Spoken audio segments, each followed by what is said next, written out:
Well, it's that time of year again. I'm talking about show and shine season.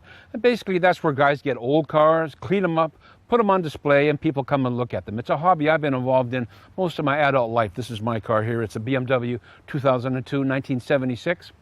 But I've noticed something in the past few events that I've been to. There are fewer and fewer young people showing up to these events. Lots and lots of old folks showing up, reminiscing, reliving their misspent youth. All good. But we have to get some young blood in there because the hobby will die if we don't. Now, I think most of us would agree with Ted and his concern for the future of classic car shows. But you know, a lot of that generation, they either owned a classic car or it was the family vehicle. Another thing about that generation, which I include myself, is that they actually question how many of today's vehicles will be classics 20 years hence, and whether young people share the same passion for the automobile as they did. But we here on Motoring TV think they do. And one of the benefactors of that passion is Subaru.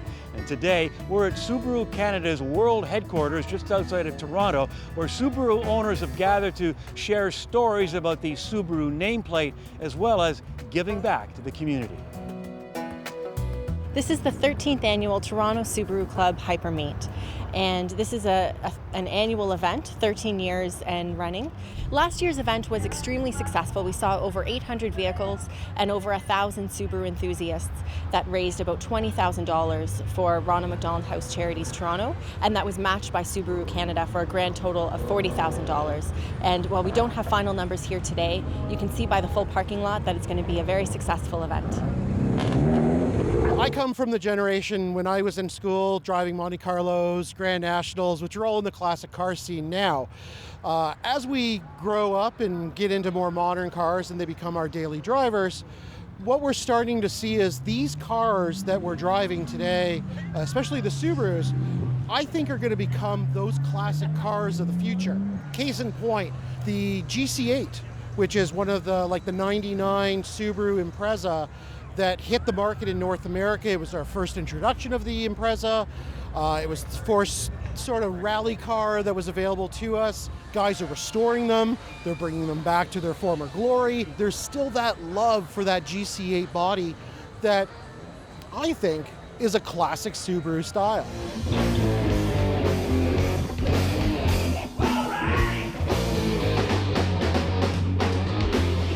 98% of our vehicles sold in the past 10 years are still on the road today. So certainly it's something that you grow attached to in a decade. So tell me you're here for the show and shine. Obviously, the only way. I did my best performance to keep her clean, wax her up before I even come. It was looking pretty good today, I thought. It was pretty clean, so we're here to have a good time. The younger generation, I think, have more passion. It's not that they're trying to relive their old glory days. From the kid who has his first car to a person like myself on my 5th Subaru.